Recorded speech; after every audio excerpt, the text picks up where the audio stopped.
Hello, everybody.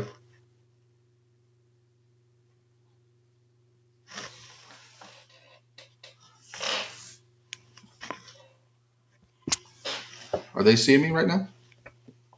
Okay. So this is what we got from WizKids. It's sort of a paint and take type thing.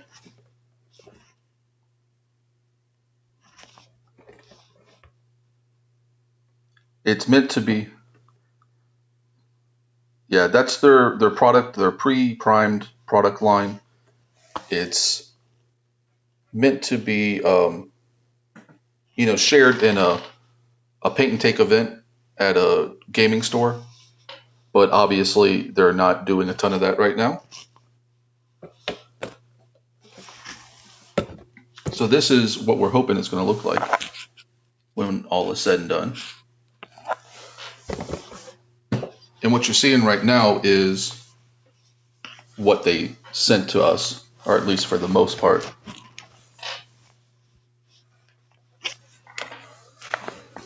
Let me see if I can get my. I'm having a little bit of trouble here with the video coming through. It's a little delayed for me. Sorry, 1 second.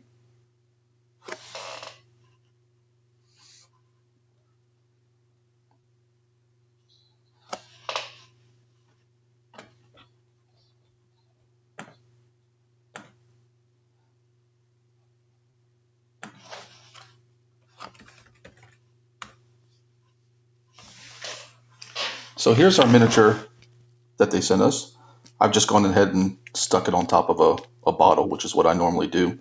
So I have something to hold on to. You can buy little paint grippers, I guess is what you'd call it, from a couple different people, but I'm pretty cheap. So I just got the free used gum bottle there.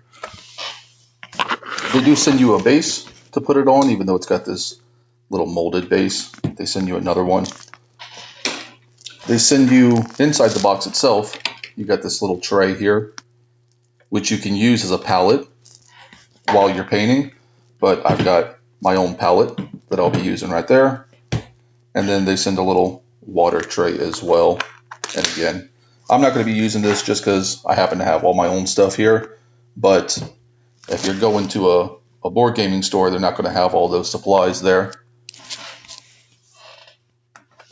And then finally, we got all the paints we need to paint this guy up. This is substantially more paint than you're going to need for this one figure. So they've taken care of you there and giving you some extra.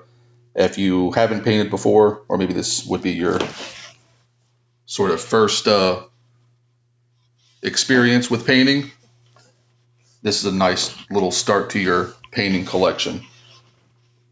All right, so I am just going to start painting this, and I'm still having a little bit of issue with the video, and Dave is saying that he can't hear you, Barry.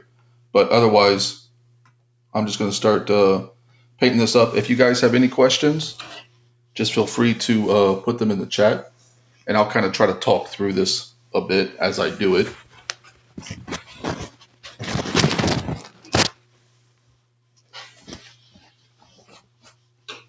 So they gave us two brushes in the paint kit here. You've got a fine detail brush, and you've got a multi-purpose brush, which is basically if you know anything about painting, it's a 1 and a 0. Essentially, you're going to use the 1 for all the major stuff, and then when you get to the small details, you'll switch off to the fine detail brush. All right, first things first, we're going to start with the heavy skin tone paint.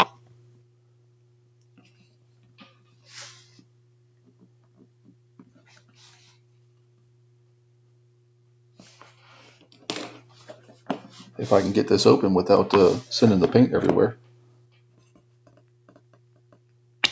There we go.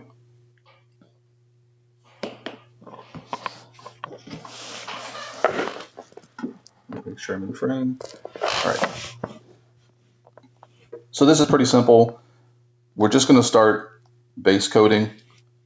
You're not doing anything special when you're base coating. You do want to thin your paint down just a little bit out of the pot. But otherwise, we're just going to add this to everywhere that we see skin. And you don't have to worry about anything here because there's nothing we've put on this figure yet. So you don't have to worry about running into other colors. You just want to make sure you get it all on all the spots where the skin should be.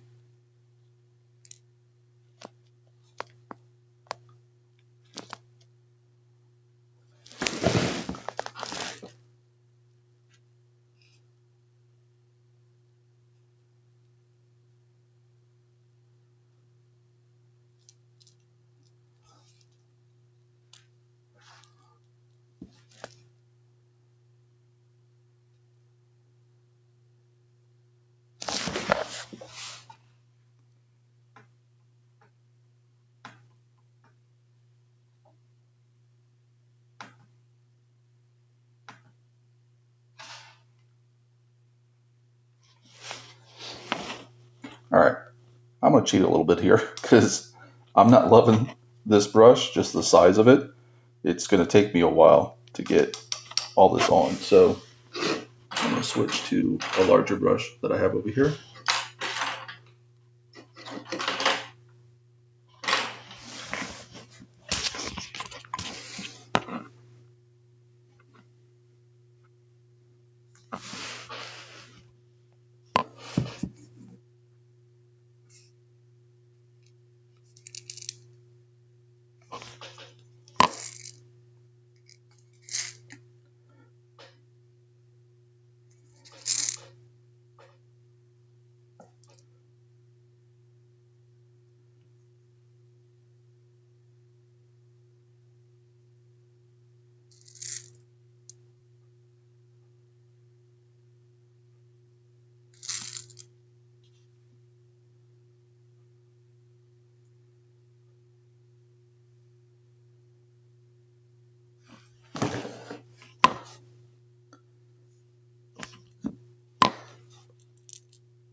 There we go. That's going on much easier now.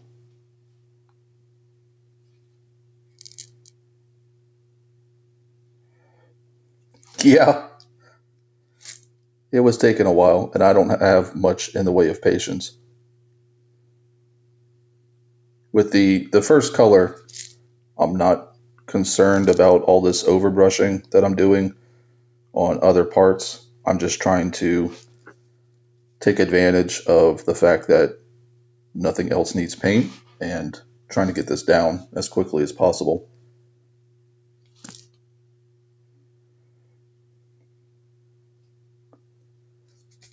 Yeah, you don't typically want to use a brush this big, but it's not hurting anything.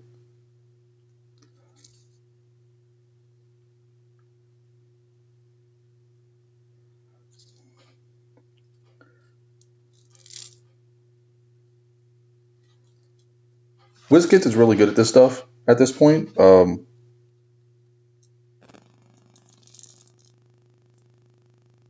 The detail with the, you've got little gashes in here for cuts, for dead flesh.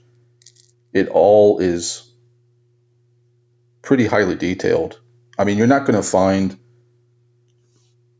in my experience, you're not going to find more detailed miniatures in plastic.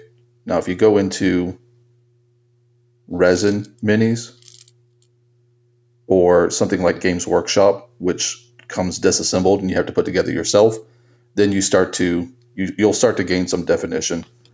But in terms of these sort of plastic one-piece miniatures or even pre-painted miniatures, WizKids are really pretty excellent.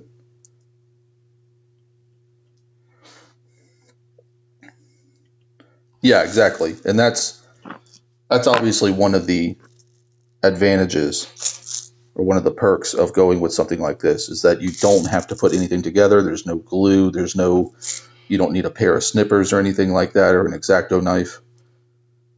And I think that's why they were marketing this to sort of the game night crowd. You go to your local store with a couple friends and just have a paint night, and then you end up with a miniature, and you don't have to worry about bringing anything because it's all in the box. It's already pre-primed. It's already assembled.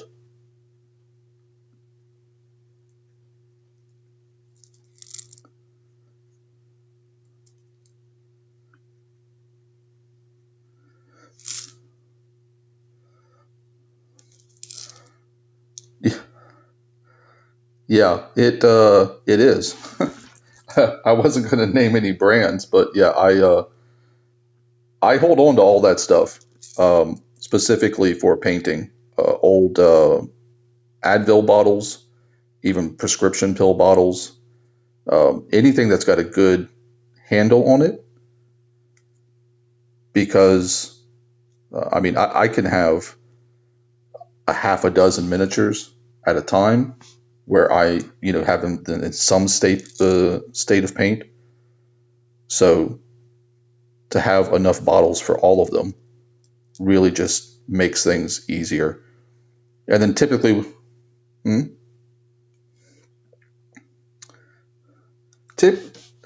typically you'll use just sticky tack, something you can get from any hobby store. This one, because it's so large, and I was worried about the sticky tack holding, I've actually glued it to the lid. And when I'm done, I'll just peel it off. It's just white glue. It's not super glue or anything heavy like that.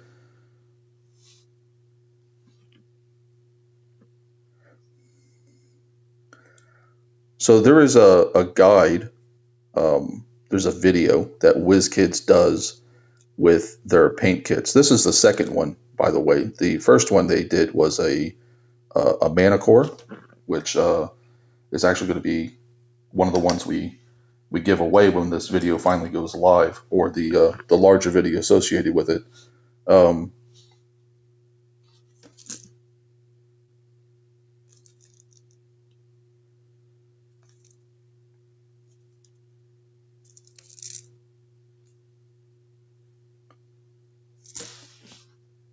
So they do videos for both of these, which is kind of just this is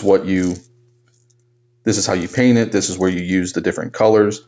You could just do your own variation without paying attention to that, but I'm kind of using that video as a guide to the way I'm painting it. And obviously that's what they kind of intend you to do. You know, our local gaming store has a TV, or multiple TVs actually, set up inside of it. I'm sure that's pretty common nowadays. So if this was an event taking place at a gaming store, you could just put that paint video on to play while people are painting.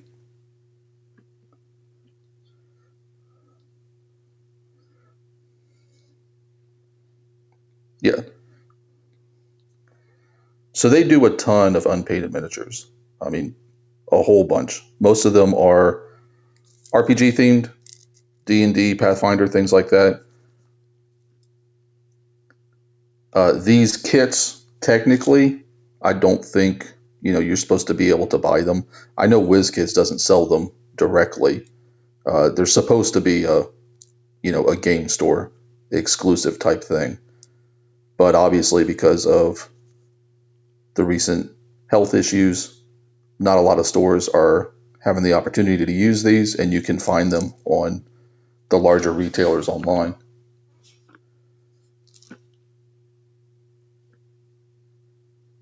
We're just about done here with this first color. Basing is always kind of the it's probably the most boring, or least impressive, I guess I should say. It's the least impressive part of painting a miniature, but it's probably the most important, because this isn't going to, I know this isn't particularly looking great right now with just a single color on it, but you've got to make sure that everything is coated. You don't want any of this gray primer sticking through once you have a completed paint job.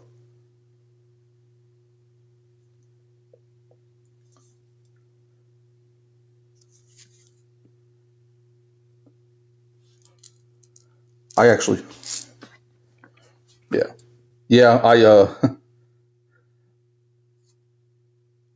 every once in a while I kind of lose I get lost in painting it, and I lose the direction that the camera is actually looking in. I'm just touching up a few spots here where I can still see gray peeking through, and then we'll be done with this one. I wouldn't even normally use gray primer for this reason, because you've got to be extra careful on your base coat. I'll usually use black, which makes it super simple, because most of the places where you're going to have trouble putting your base coats like this are going to be areas that would be in shadow anyway.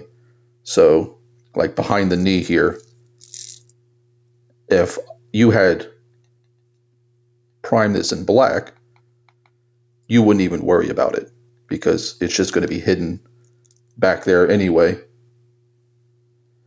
and nobody's going to be turning your miniature upside down and trying to find spots like that. But when it's gray like this, or especially if you do white primer, it will really poke through if you're not careful.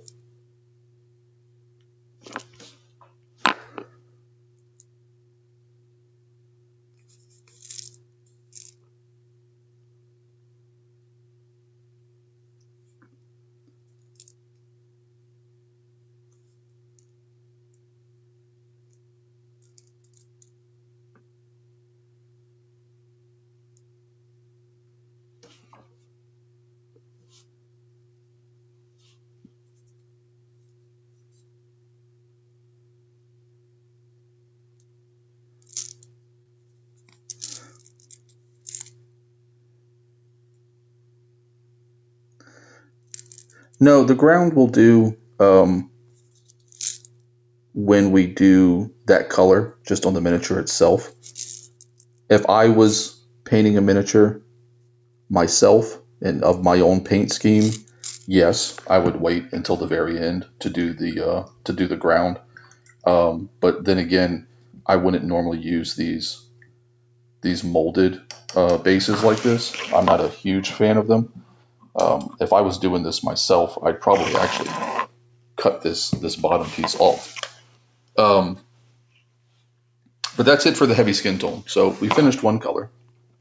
Hooray! And now we're going to move over to heavy sienna. Heavy sienna is like basically just a dark brown, and we're going to be coating the base again. So you were asking about the base. We'll go ahead and do that now, as well as the handle of the weapon and the fur trim and things like that. And I'm going to be switching back to the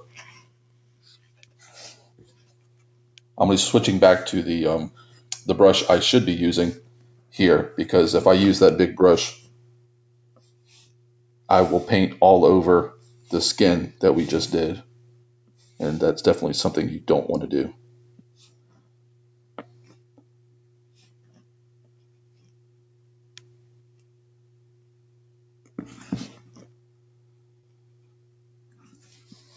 All right, so let's just go ahead and do the base real quick.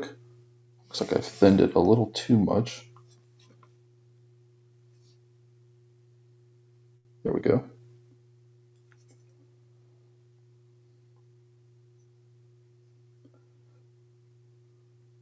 Yeah, that's basically all it is.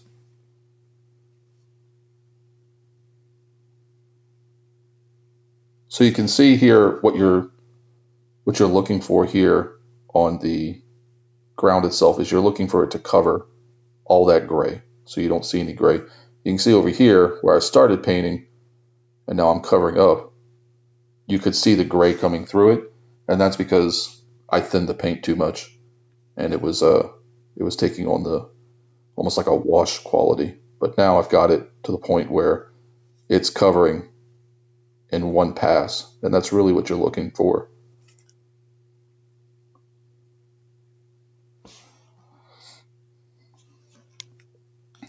I am working from the bottom up here just because I can do the bottom quicker. So I'm just trying to lay down as much paint as possible. As we go up, obviously we're going to have to worry about his legs. We don't want to paint over that we just did.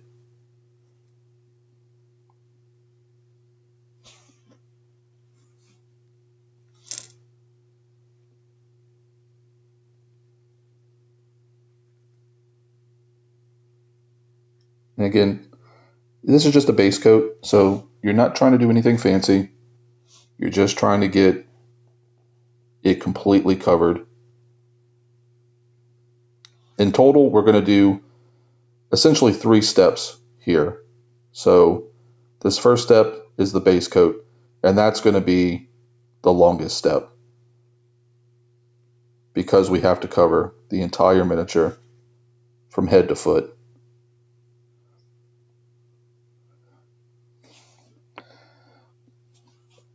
Now, so we're doing what most people would call tabletop quality here, Barry. This is not a professional paint job you're getting. I'm not capable of that level of detail. Well, I am, but it would take me about a week. So tabletop quality is a 3-step process. First is you base everything. You basically just pick a color for every part of the miniature and cover it with that color. That's all you're trying to do. Nothing fancy. It just takes time because you're covering the most amount of space.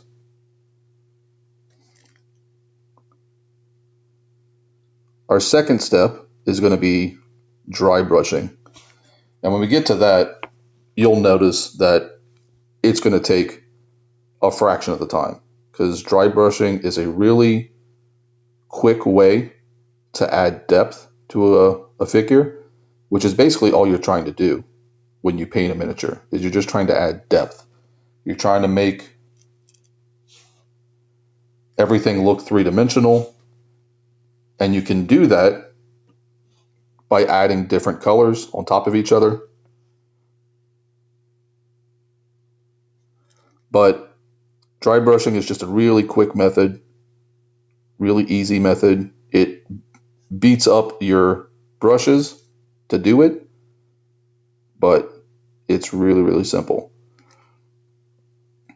So when we get to that step, that's going to be really quick. And then the last step we're going to do is a wash.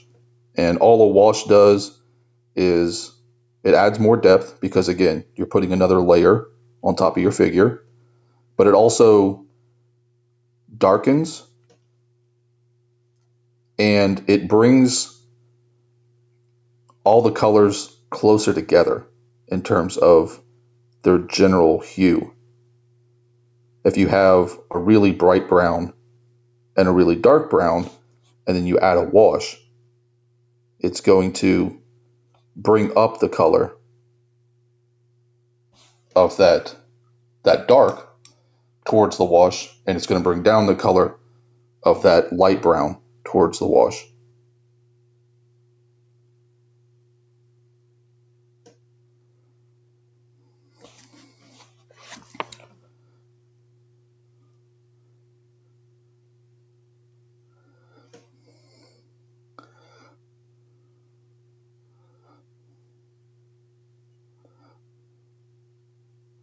So a wash is basically just a paint with a lot of water in it.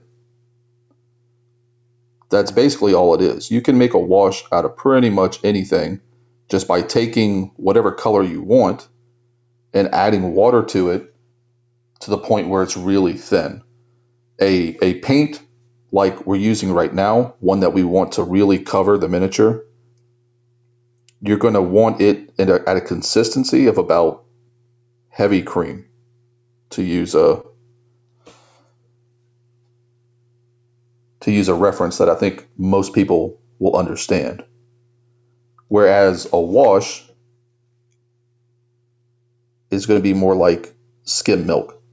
It's just a much thinner application of paint.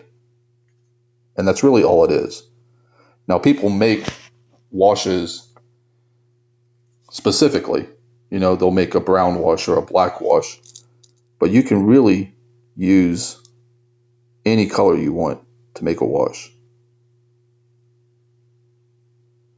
And those are the ones that are most often used, black and brown.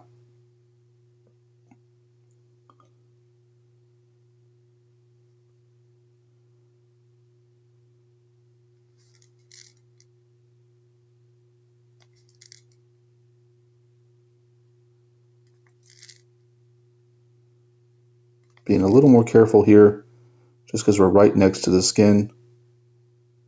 Just trying to get all this gray covered, basically, and not worrying too much about it, because when we get to the dry brush, that's going to kind of cover those transition areas where we go from one to the other.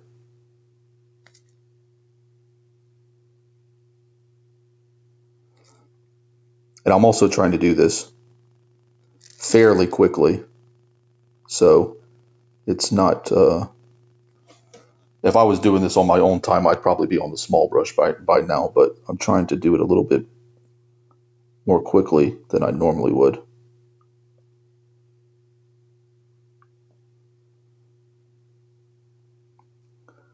But we're just trying to cover all this fur trim with this heavy sienna.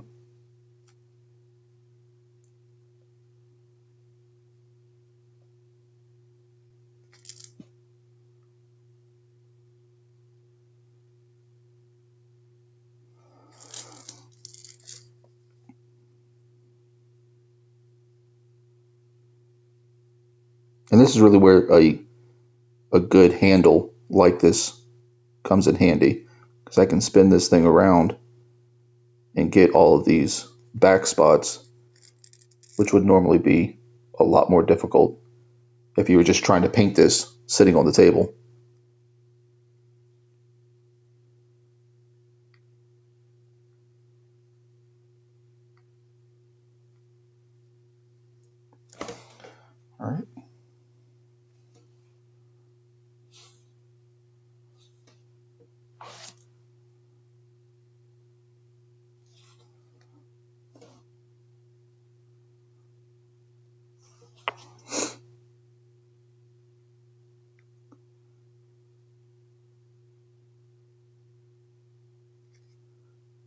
Now here we've got a little bit of overbrush from the skin, which isn't a problem since we're now going to cover it, but you just want to make sure that you get as much as that overbrush off as you can. And we're painting this loincloth as well, so there's no need to worry about that transition point right here.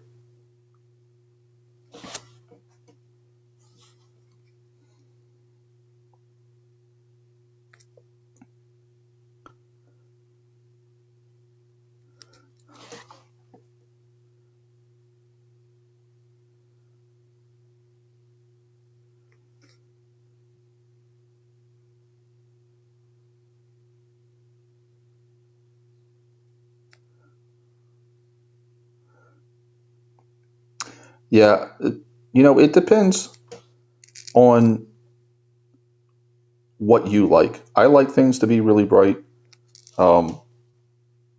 because I like to see, where there's little white spots hanging out. Obviously, you don't want to be painting in the dark, but you kind of want to focus on something that's got white light as opposed to something with color. Most bulbs have yellow light, so if you can find something that's closer to white, that's obviously easier. Otherwise, it'll throw off your paint scheme. But in terms of actual brightness, it doesn't much matter. It will obviously change the finished product depending on what color or what brightness you're painting in.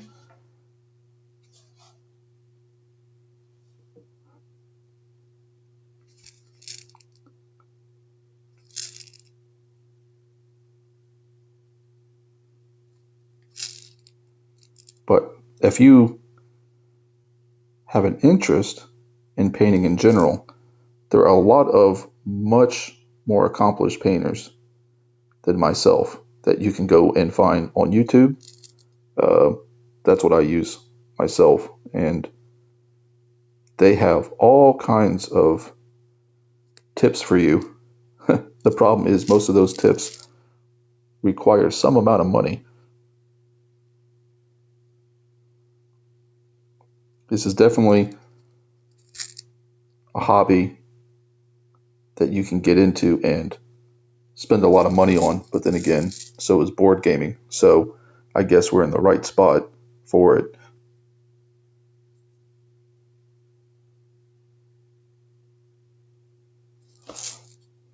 All right, I'm going to switch back to the big brush for the loincloth because that covers quite a bit of real estate.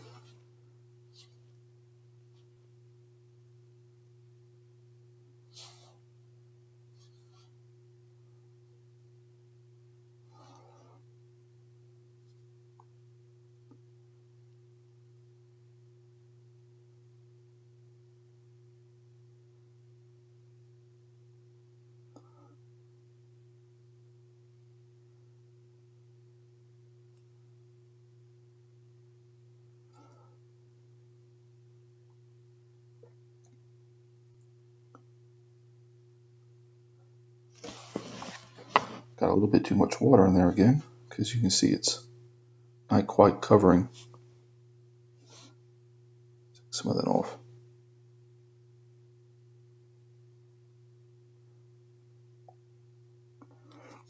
Oh, did we?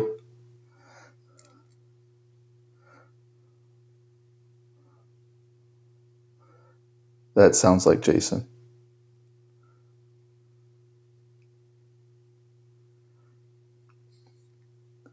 Yeah, if you don't know Jason Dinger, and if you're in this channel, you probably do, but just in case, he's a local board game designer. He's got his second game on Kickstarter right now. Is it still on Kickstarter? It just finished. And if you follow him expecting to get some sort of genius insight into board gaming design, you're following the wrong person. He He does, but that's about 3% of what he talks about. The other 97% are really bad memes. And he's good at them. I mean, a good bad meme is still nothing to ignore, but that's his that's what he's decided to do with his social media, and I applaud him. He's very good at it.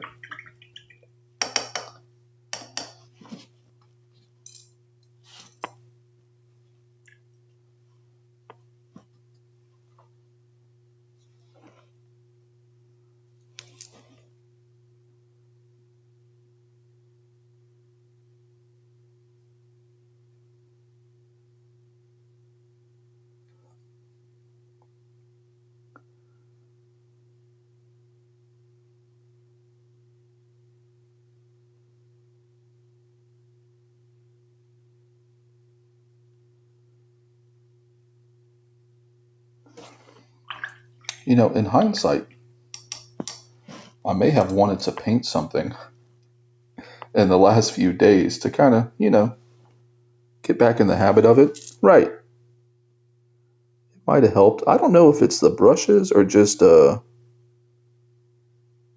my sort of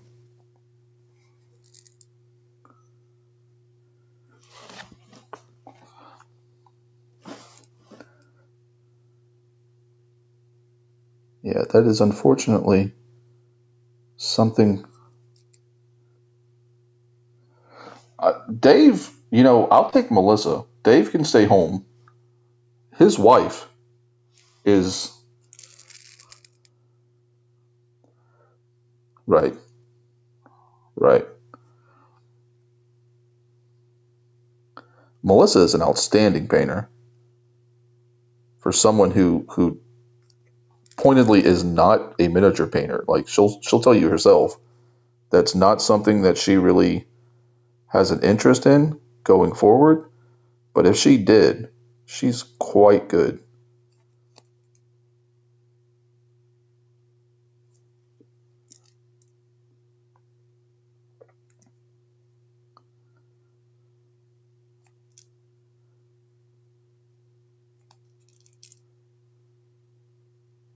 I have not watched The Queen's Gambit yet. Do you? Have you? Yeah. That is not on ESPN. I don't believe so, but I heard there's something on the SEC network that makes you sad.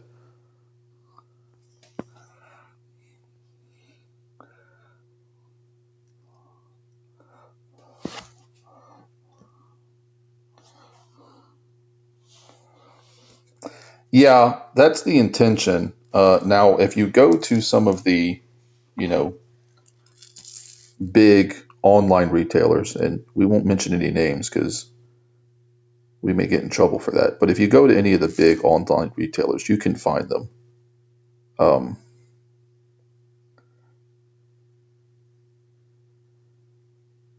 I, is that a different site? No.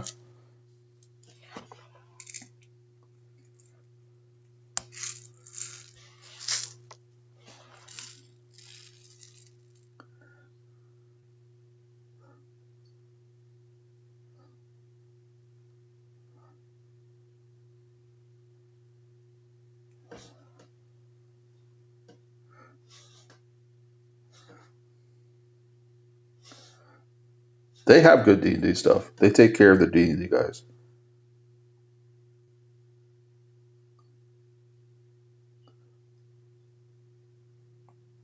Yeah, they also do Pathfinder, which is basically D&D.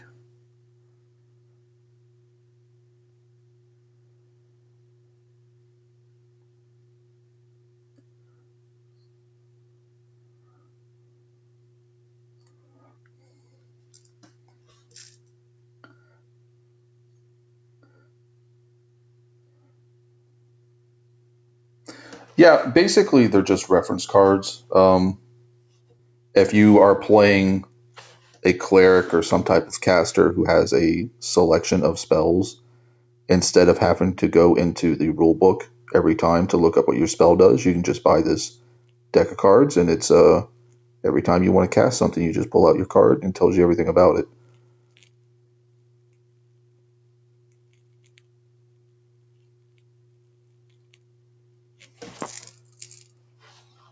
Now, my OCD is kicking in here because there are some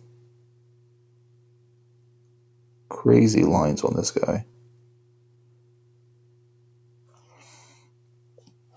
Again, I understand why they did great priming. Great priming is kind of considered the overall best, but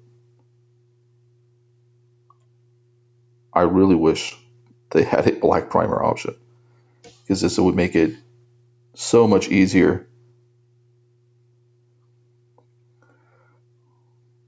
Yeah, well, that's the problem. It's that's the thing. He's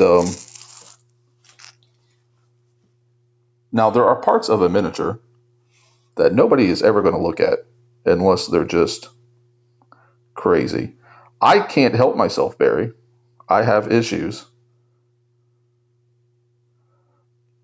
which is again why I personally switched to black primer.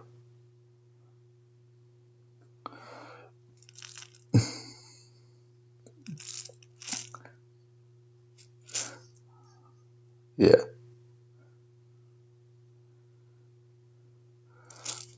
I mean, let's finish the game first, but after that, absolutely.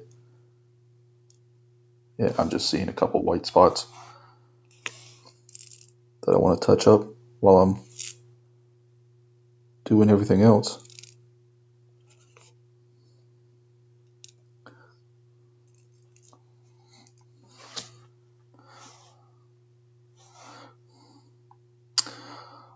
So you'll be happy to know, Barry, that there is somebody in this world who loses to me worse than you do. It's my father.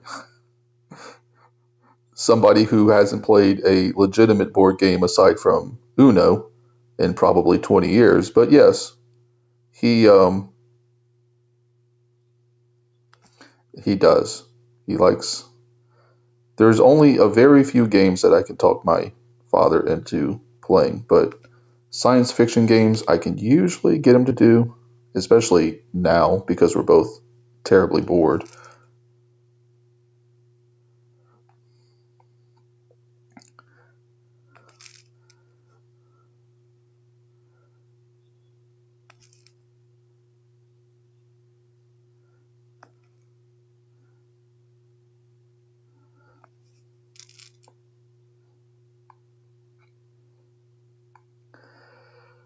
I think at this point, like anything over like a 2 on the weight scale is probably going to be a pass from him.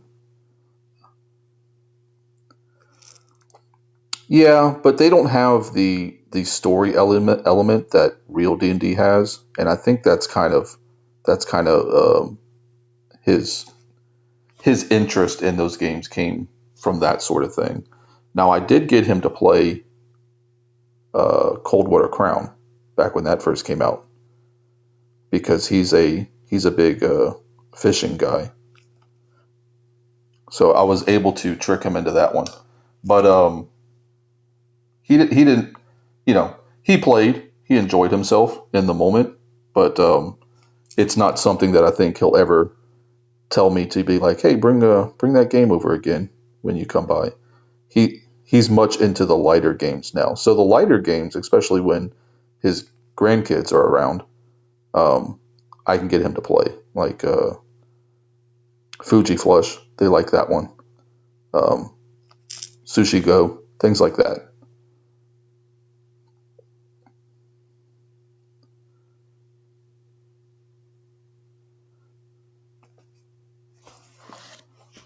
Where are we? Where are we at a time? We're like 50 minutes in? Oh, man. Well, I want it to be done in like an hour and a half, and I don't think they're quite going to pull that off. But like I said, when we get the basing done, and part of this is my own issue. I just can't leave things well enough alone. But when we get the basing part done, it'll go much quicker.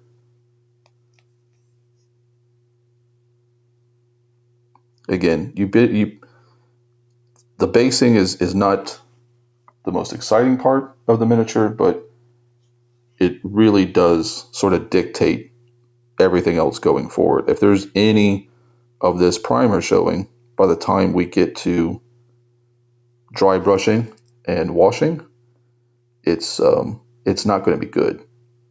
So you got to be pretty careful.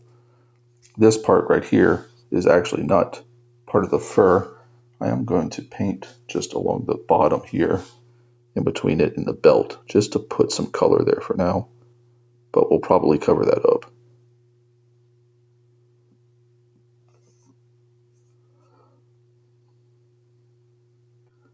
Yeah, this is our first attempt at this.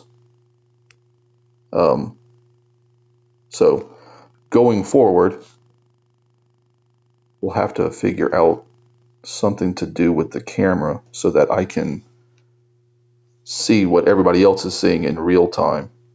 Because that, every time it goes out of focus or anything like that, I'm not seeing that, unfortunately.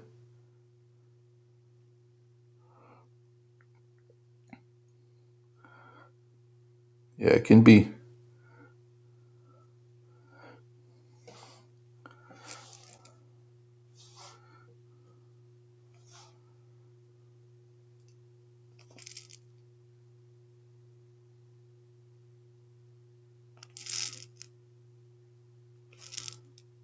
When I have to turn it to get some of these odd angles. I'm not quite certain what you guys are seeing, but I'm trying to get through those as quickly as I can.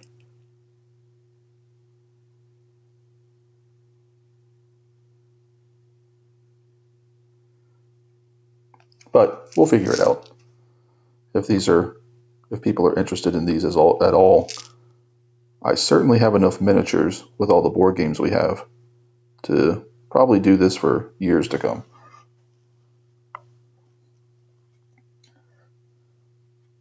And it only seems to be getting more popular, this idea of putting miniatures into board games. And it hasn't been around that long. I mean, when was Blood Rage printed? Do you know offhand?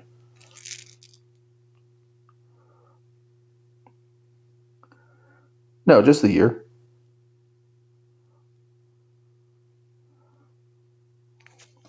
2015?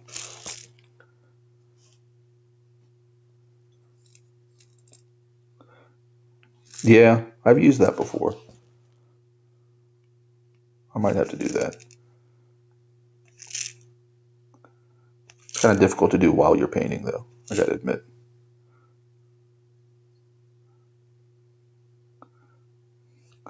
Yeah, I'm sure you are.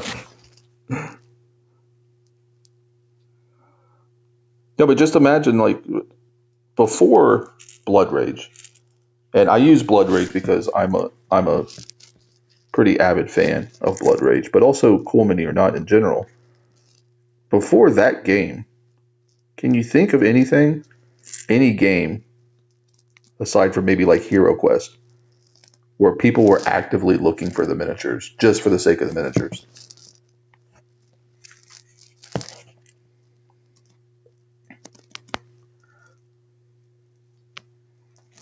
Yeah,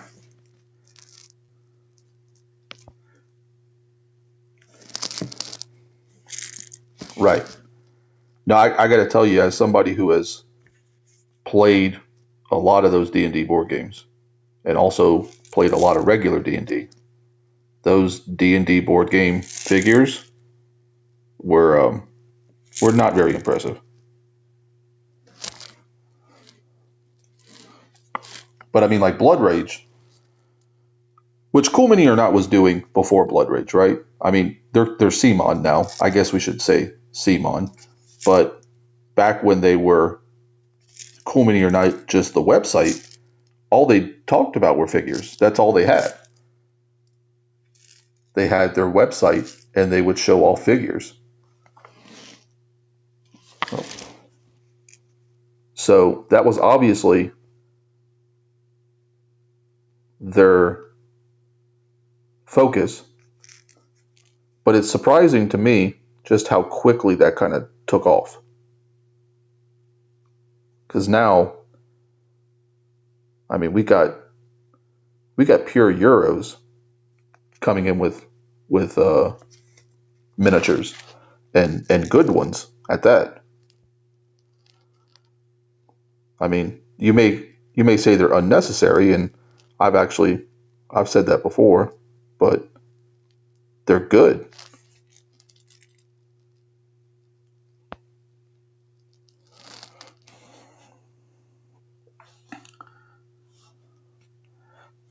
Yeah, it really does. I mean, WizKids has been doing this for a while. Their pre-painted line, or their pre-primed line, which is what this is. They have a lot of experience in it, and they know what they're doing. They also have a pre-painted line in case you don't want to go through all this hassle, and that is getting better and better every set they put out. The first few sets were okay, and they were pre-painted, but the ones they're putting out now are just, you can almost believe that they were painted by hand. They're just really, really good. All right, I'm going to have to do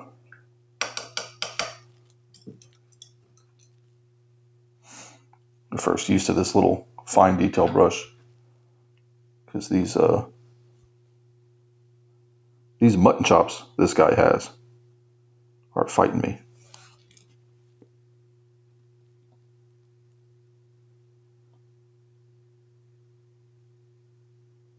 That's too much water.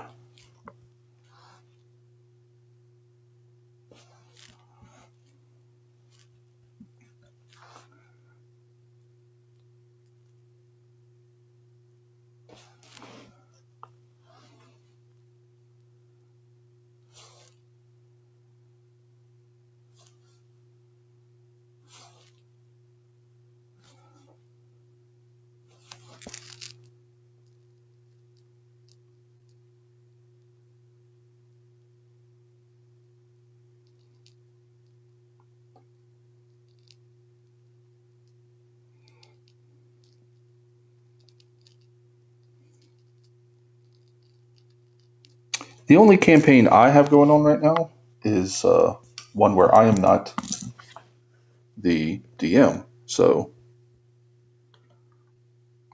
for once, because I usually am. But in D&D in general, yeah, you'd get a lot of use out of a figure like this. It's just something that comes up quite a bit. I mean, it's a zombie, so it's a big zombie, but you can use zombies come up in pretty much every D&D campaign at some point or another. That's right, exactly. You can see its loot. That is an inside joke for everybody else.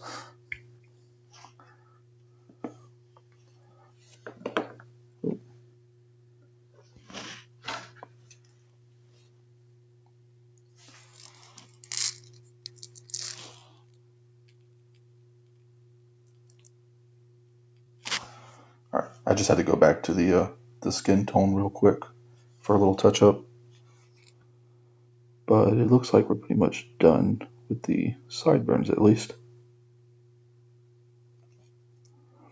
When you get into those small details, it can be a little aggravating. But I'm just going to go around and make certain that everything is covered up. We're not seeing any gray on anything that we just painted, which for the most part we aren't, which is good.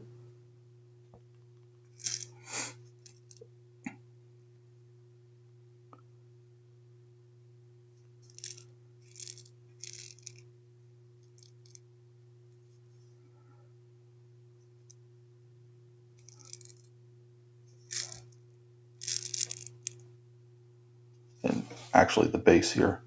I think I'm rubbing the paint off the base because it's sticking off my my handle here a bit. So every time my hand passes by, I think I'm that's okay. I just I'll stop touching that part up and just do it at the very end. Again, it's easy, at least for me, to start getting obsessive about this kind of stuff. So at a certain point, you just gotta let it be. Okay. So that, I believe, is all we do for that. Now we're going to move on to tan, which is actually a different color than our skin tone. It's a little bit pinker.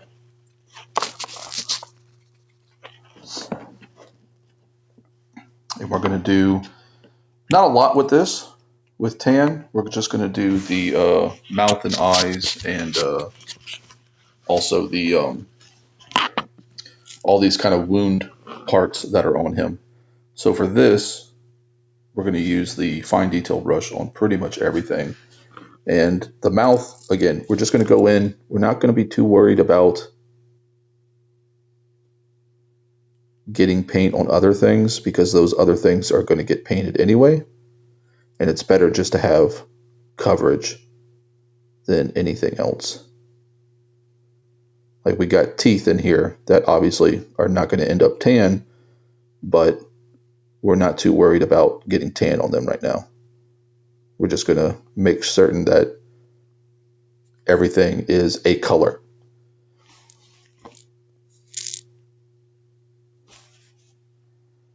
Then we'll go into the eyes, same way.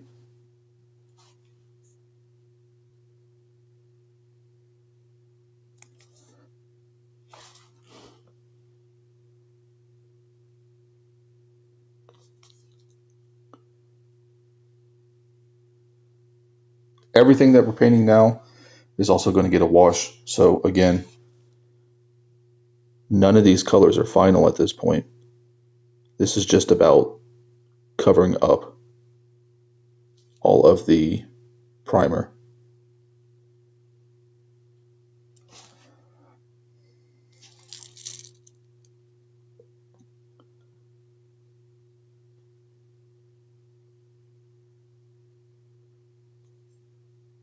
And obviously you can come back and touch up anything that you sort of mess up.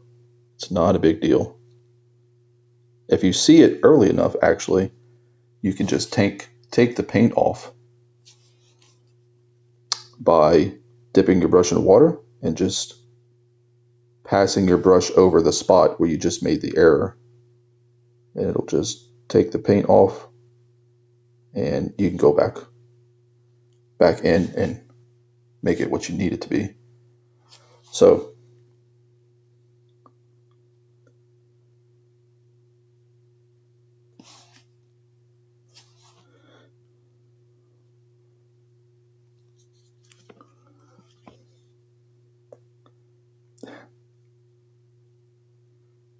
is this still your play by post games that you're talking about?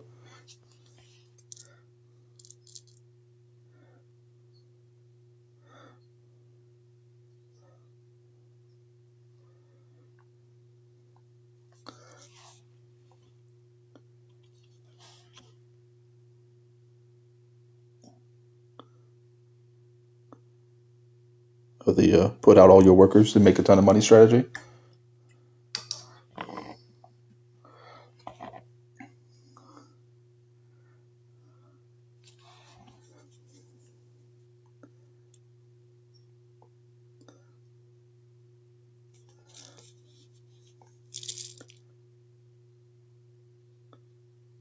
Mm-hmm.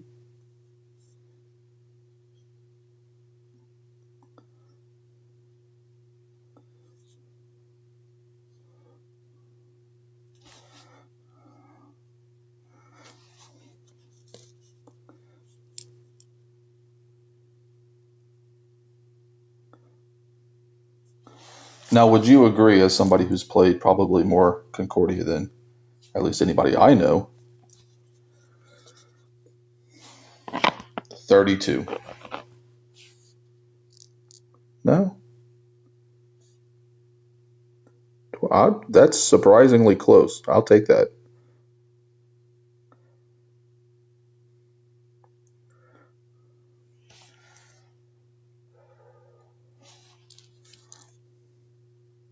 Oh yeah.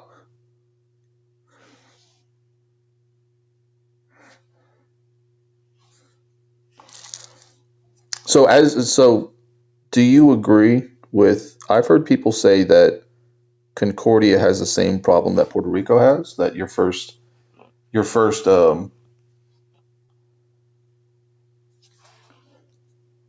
move is really scripted.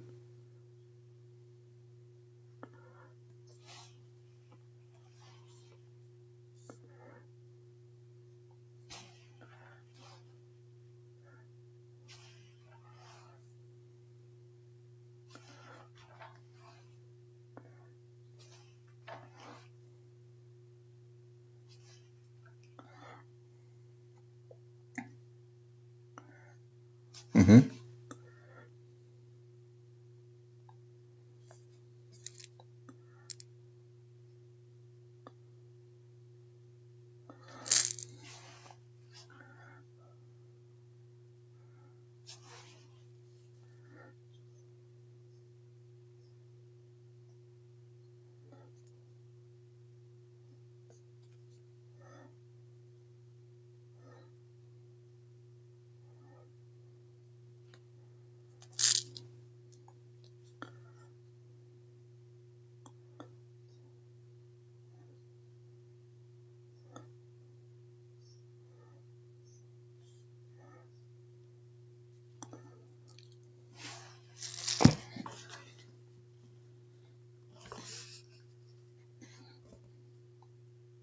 Okay,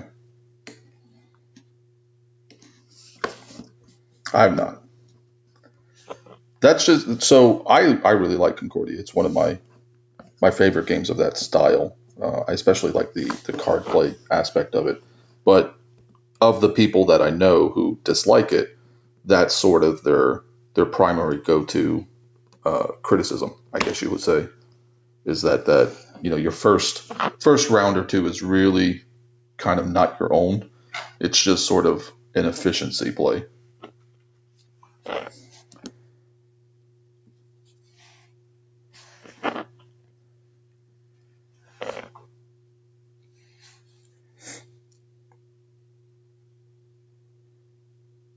Now I'll still play it, but I'm just saying that's their critique.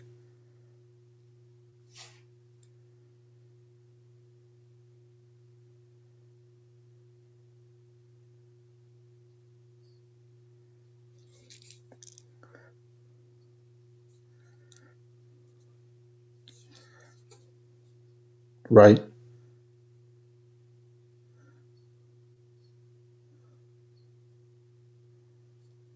So they're always includes for you now.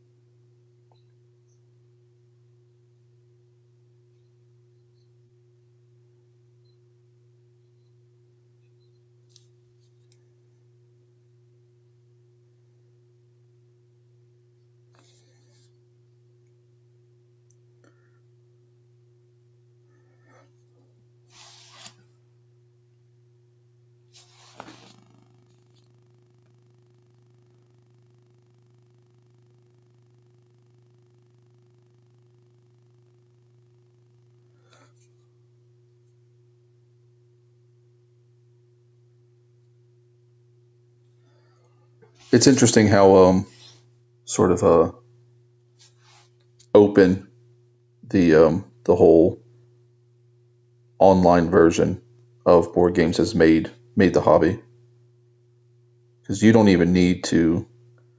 I mean, you can go right now on TTS and play games that are still on Kickstarter. Even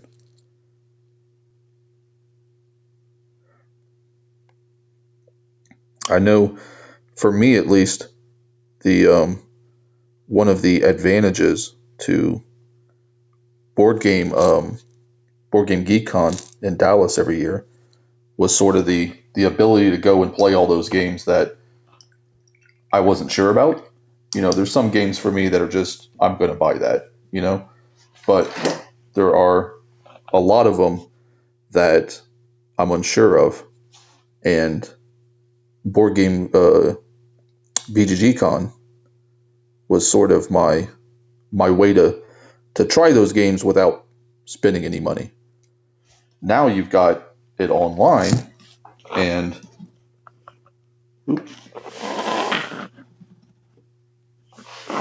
now you've got all these games online, and that's sort of saved that kind of that advantage, since we're not having conventions right now. I can still use those platforms to try out these games.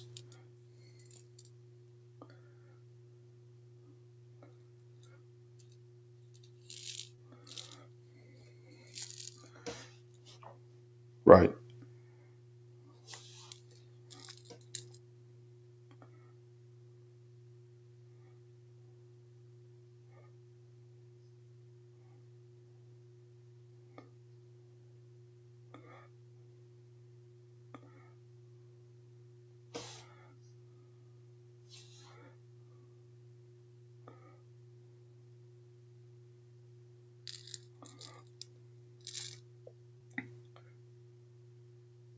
Right.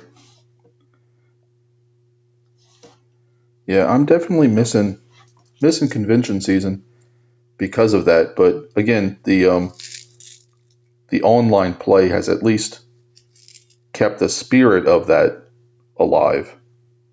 Um, let people experience games that way. But again, you have to buy those things. TTS isn't free. It's not incredibly expensive, but it's definitely not free. All right, where are we at? We did all of that. So now we're moving on to leather brown. We just got a few pieces to do in leather brown.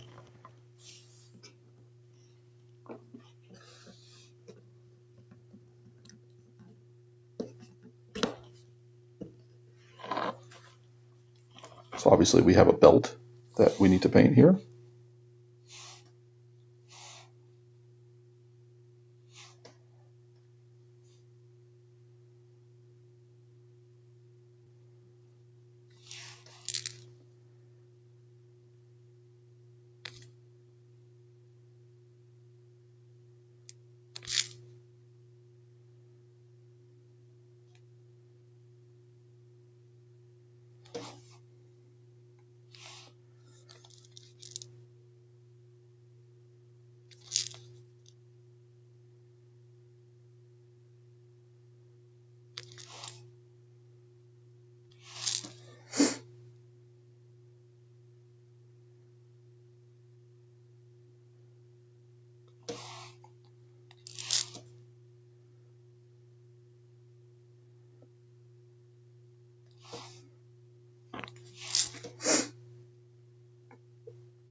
I would imagine.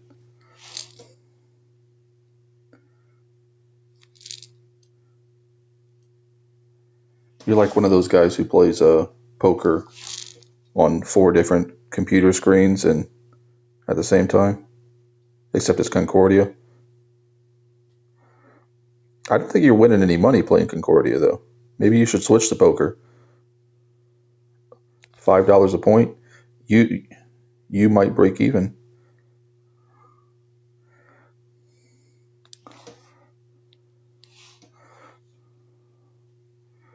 No. Nope. There are many games that I have unboxed recently that I have not had a chance to play, unfortunately.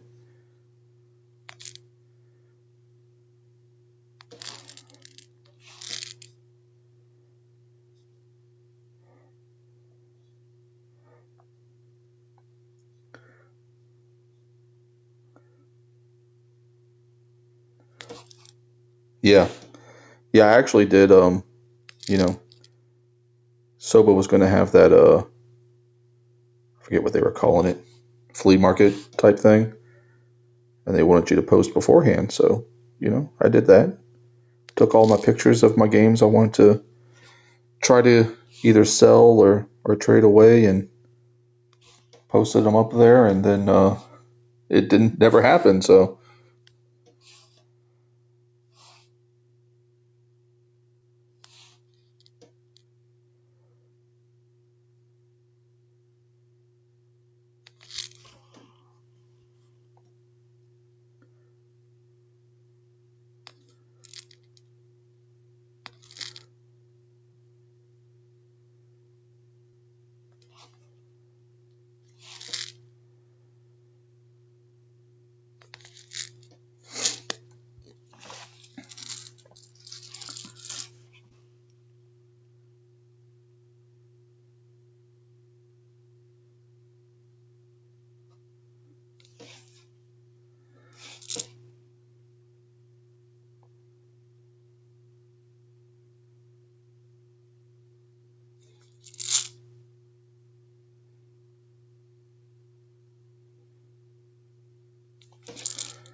we need to get somebody else painting at the same time. I think that's the trick. I was watching a Game Trade Media do a live painting session. I forget if it was today or yesterday, but that's what they were doing. They had 2 people painting at a time. So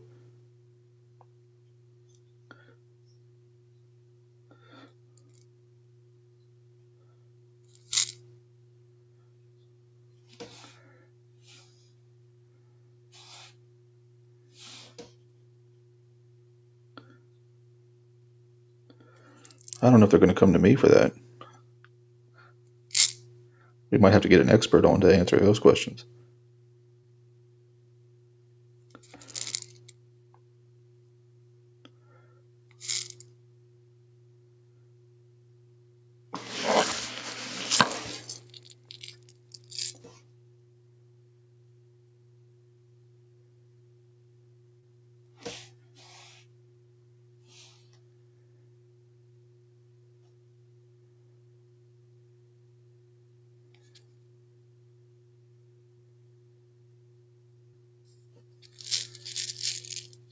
Oop.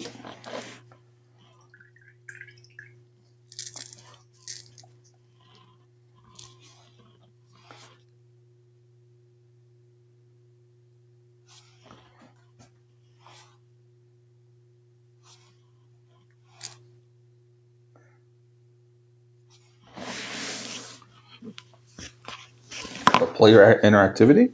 What do you mean? That's true.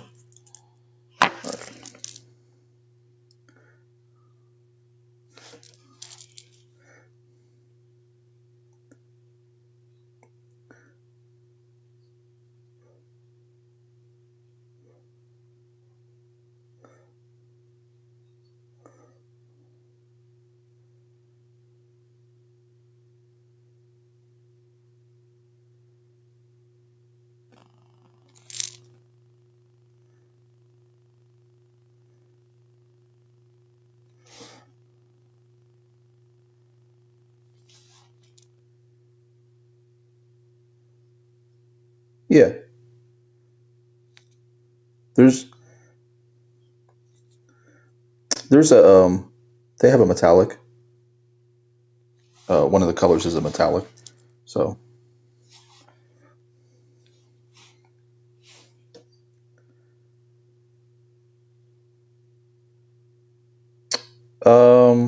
I forget if there was actually a link to the video in the box or if I just went to the website. There probably was, but yeah.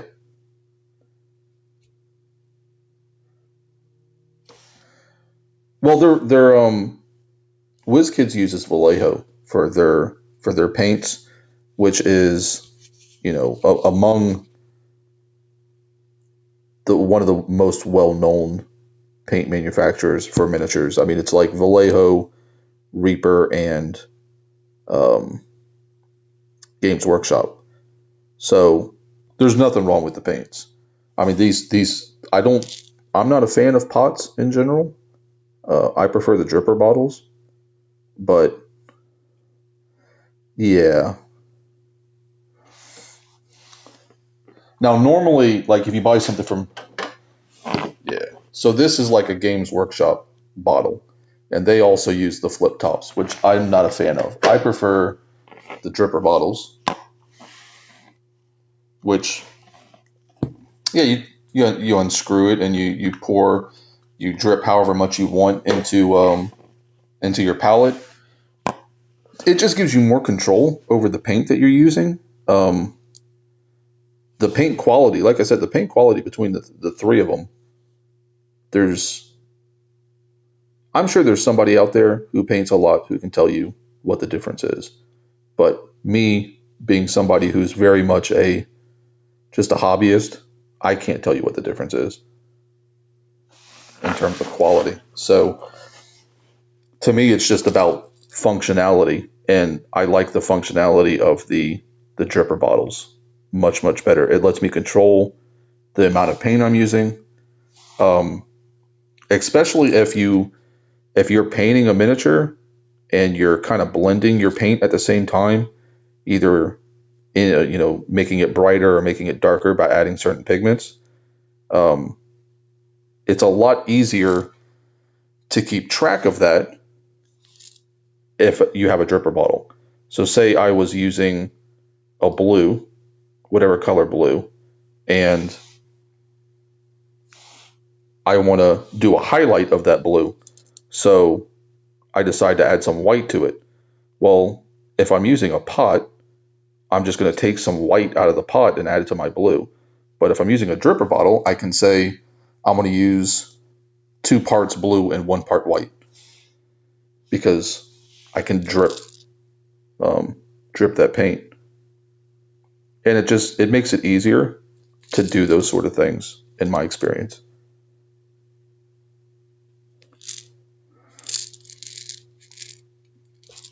All right.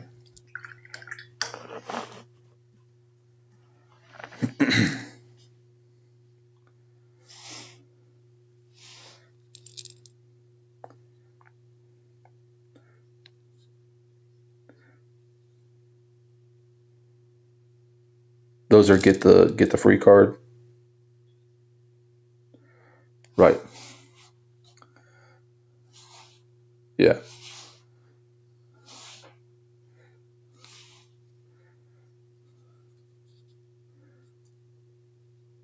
Right. Nope. Those are powerful cards.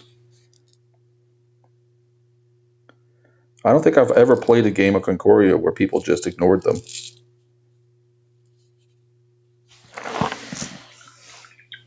Okay, so that's it for leather brown. Now we're going to go to white and, let's see, bone white. And we're just going to do the wraps. That's, I think, all we have to do.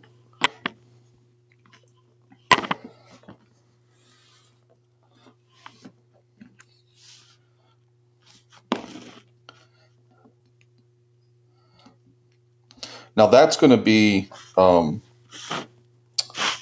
a lot more pronounced when we get to the dry brushing. That's basically what dry brushing does, is brings out all those details. So what you're seeing now is just basically, what you're seeing now is basically the inconsistency of my painting job. So where the paint is thicker, it looks darker, and where the paint is thinner, you're getting some of the primer to come through.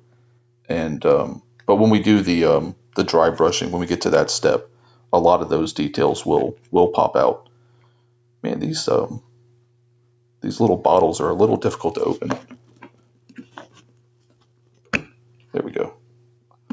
I'm worried about forcing them open and then having paint everywhere. So I'm being a little more careful than I probably need to be.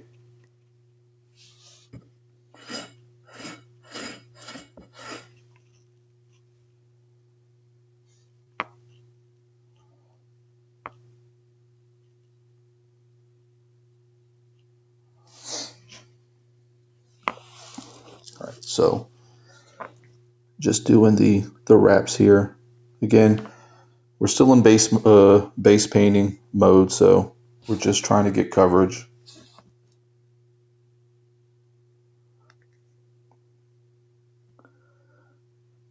We don't have to worry about this one as much as others because the wraps are already supposed to be white. So really all we're trying to do is if we have any areas where we've overpainted, we definitely want to cover those. But otherwise we're just trying to lay down a pretty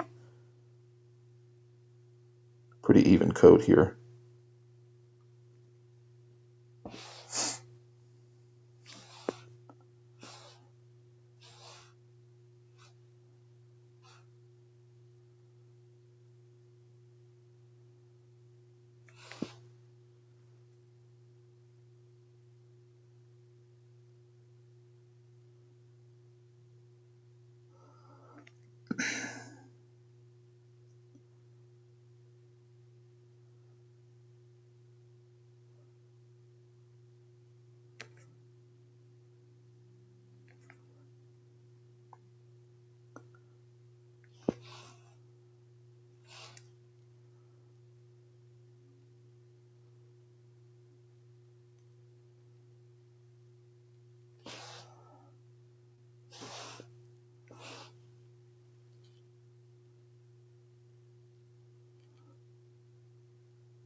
No, we're still base coating. It's taken longer than I was initially planning. I think I'm just out of practice. We are almost completely done with base coating though. We got I believe one color after this, and that's just for the Morning Star, and then we'll get into um, the dry brushing.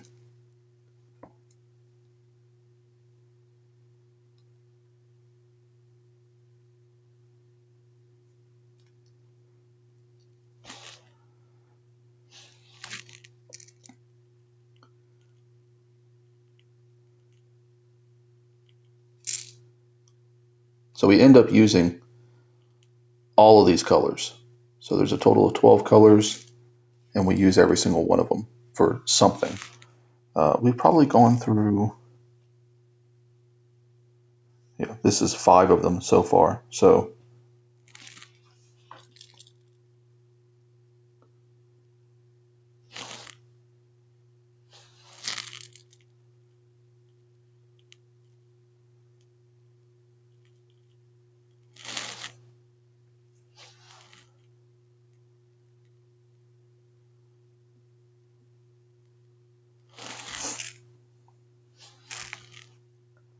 I've never been one for speed painting either, so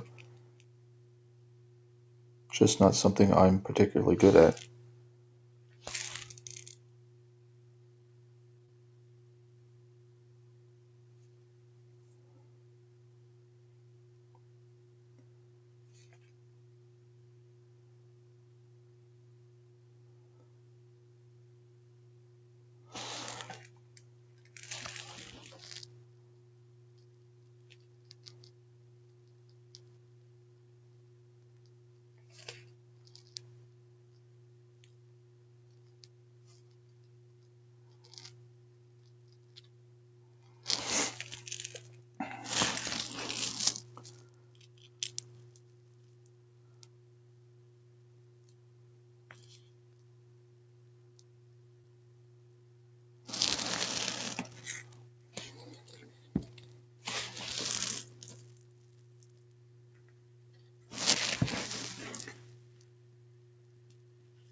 If it ever gets to be too long, Barry, just let me know, and we can always finish it up offline.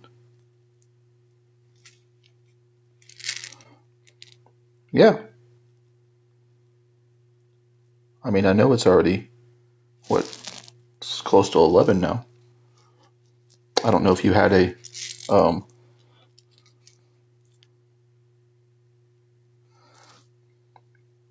but really, what would you rather do? Swim or watch somebody paint?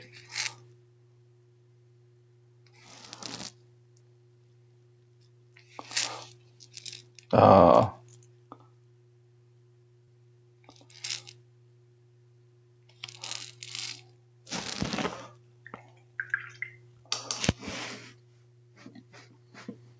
I can always finish it offline, I mean, the basing is done. What we have left to do would be dry brushing and washing, which is quicker, but it's still, I didn't realize how long in particular this figure was going to take me,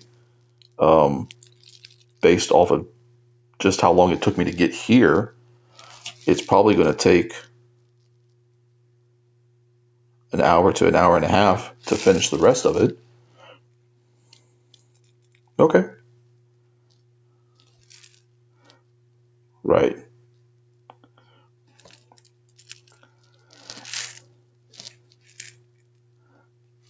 Right. The only thing that bothers me is that I can't see what people are looking at. I tried to log into Facebook, but there's a delay there. Yeah. Correct. But yeah, so in terms of basing, just the base coat, we have one color left, which is just the Morning Star. It's the metal of the Morning Star. Then, as I said, we're going to use all of these colors eventually. They just all get used in either dry brushing or in the wash. So we have, we have a black wash, we have a brown wash. We also have a violet ink, which is like a wash. It's going to go into the where the wounds are to kind of give it a more reddish, sort of decayed look to the flesh. And then we have a flesh wash, which literally just goes over the skin itself. So if we need to, I know that it's, we were hoping to have this done in an hour to an hour and a half, and it's now been almost 2 hours. So I can always just finish on my own time, and then we'll still link to the video, but we'll show people kind of the end result when we do the release of the video for the giveaway. So if you need to shut it down, you can shut it down. It's not gonna. Okay.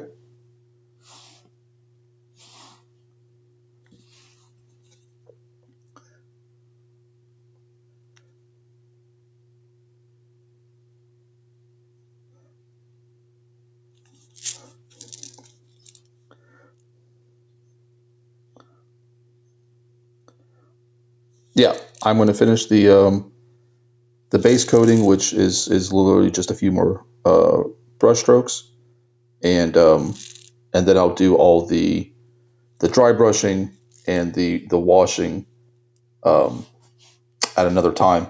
And then when we post the video to YouTube, which will be along with our giveaway, we will have the finished product shown off on the video for anybody who would like to see that.